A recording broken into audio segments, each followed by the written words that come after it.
अविन फिरू जमीआ, अपनी हिफाजत का सामान ले लो, फिर दुश्मन की तरफ अलग अलग दस्तों की शक्ल में रवाना हो या सब मिलकर रवाना हो।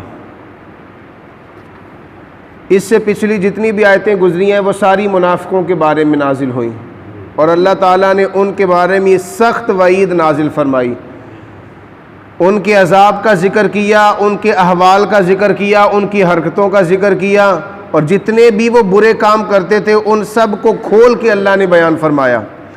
अब इन आयतों में अल्लाह ताला ने मुसलमानों को दीन की सरबुलंदी के लिए जिहाद करने का हुक्म दिया है और फरमाया काफिरों से जिहाद के लिए सामाने जिहाद तैयार रखो ताकि कहीं काफिर अचानक हमला न कर दें।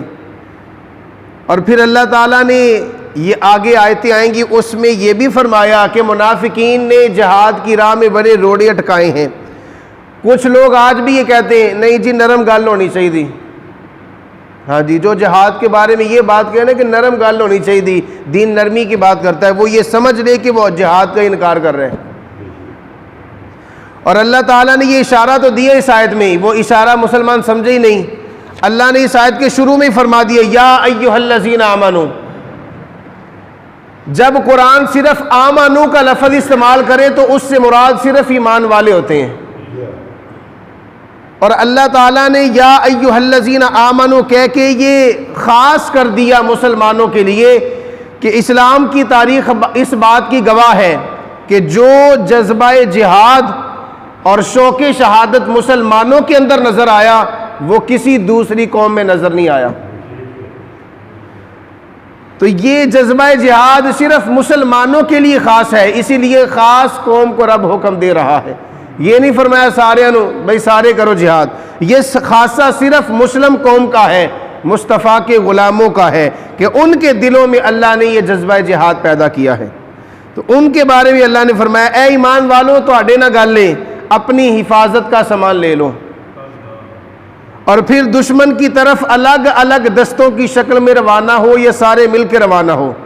अभी इस आयत में जिहाद का हुक्म है, मुसलमानों को तैयार किया जा रहा है, उनको कल्बी तौर पर और मुआशरती तौर पर और मुल्की सतह पर यह हुक्म नाजिल किया। अल्लाह ने फरमाया कि मुसलमान हमा वक्त तैयार रहें, कुफ़ार के दिफा अपनी हिफाजत के लिए असला और हथियार फराहम करें और दुश्मन जिस तरह के हथियार इस्तेमाल करता है वैसे ही हथियार इस्तेमाल किए जाएं। और इसकी हमें मिसाल हज़रत अबू बकर ने जब जंग यमामा के लिए लश्कर रवाना किया तो खालिद बिन वलीद को ख़त लिखा। आपने फरमाया भाई दुश्मन जिस तरह के हथियार इस्तेमाल करन ना उसी तरह के हथियार इस्तेमाल करने ने। तलवार की जगह तलवार इस्तेमाल करनी है, नेज़े के मुकाबले में नेज़ा इस्तेमाल करना है ताकि उनको पता चल जाए कि ईंट का जवाब पत्थर से कैसे दिया जाता है। और मेरे आका अलैहिस्सलाम जितनी भी जंगें लड़ी गई हुजूर अलैहिस्सलाम के पास खुद 8 तलवारें होती थीं।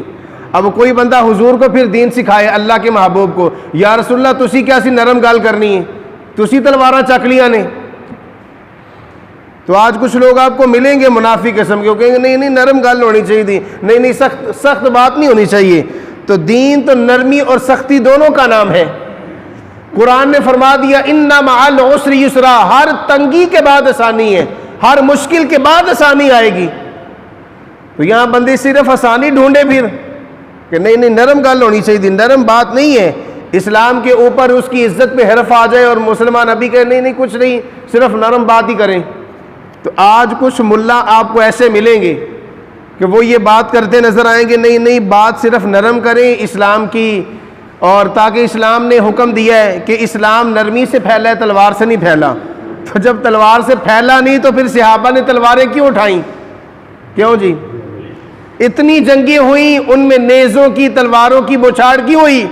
इसलिए कि इस्लाम की दिफा के लिए और दीन की सरबुलंदी के लिए जब जब भी कोई इस पर हमला करेगा मुसलमान उसके लिए हम वक्त तैयार रहेंगे।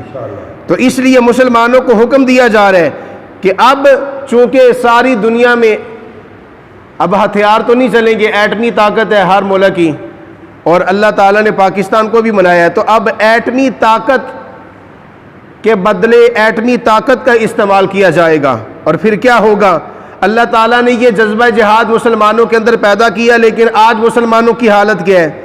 आज हमारे नौजवानों की हालत ये है कि डिस्को म्यूज़िक, लड़के लड़कियों के साथ रक्स, उछल कूद, शोबिस में डूबे हुए। तो जब इस तरह की कौम में इस तरह की आदतें आएंगी तो फिर क्या उनके अंदर जज्बा जिहाद होगा? कहाँ से जज्बा जिहाद पैदा होगा उनके अंदर? जब वो इतनी बुराइयां इस किसी कौम के अंदर आ जाए, और वो कौम भी मुस्लिम कौम हो, जिनके बारे में अल्लाह ने फरमाया सिर्फ यही कौम जिहाद कर सकती है, वो कौम म्यूजिक की तरफ चली जाए, हाँ जी, डिस्को डांस की तरफ चली जाए। इन्होंने हथियार उठाने थे और मुस्तफ़ा के शेर बनना था, तो वही इस तरह के काम करें कि लड़के लड़कियां बन रहे हैं और लड़कियां लड़के बनना चाहते हैं। तो जब इस तरह के हालात होंगे तो फिर नौजवानों के अंदर जज्बा नहीं आएगा जिहाद का। फिर कहां से जज्बा आएगा? तो अल्लाह ताला जज्बा पैदा कर रहा है। फरमाया, ए ईमान वालो, सामान तैयार कर रखो, दीन की सरबुलंदी के लिए दुश्मन की तरफ अपने दस्तों को तैयार रखो, हर वक्त तैयार रहो। तो क्या दुश्मन के साथ जिहाद करना जरूरी है? कुछ जिहाद अपने साथ भी करने हैं। ये ना समझे जिहाद की तारीफ बड़ी वसी है। जिहाद सबसे बड़ा अपने नफ्स के खिलाफ करना है, अपने नफ्स से लड़ना है। जब बंदा अपने नफ्स से लड़ लेगा, उसके बाद अगली मंजिल है काफिरों से लड़ने की। इसलिए जिहाद बड़ा वसी है।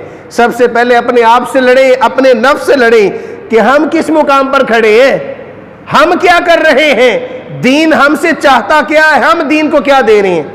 क्या दिया मुसलमानों ने दीन को? दीन ही दे रहा है मुसलमानों को। हमने क्या दिया? करबला के मैदान से लेकर दीन ने दिया हमें। आज वो करबला से दीन प्लेट की शक्ल में हमें मिला, क्या उसकी कदर की हमने? वो लोगों ने कुर्बानियां दी, हमने तो कुर्बानियां नहीं दी। और आज भी हम कहें कि नहीं, नरम गल करनी चाहिए थी, सख्त गल नहीं करनी चाहिए थी। तो इस्लाम की ये तर्जुमानी नहीं है जो बंदे ये कहते हैं कि नरम बात करें।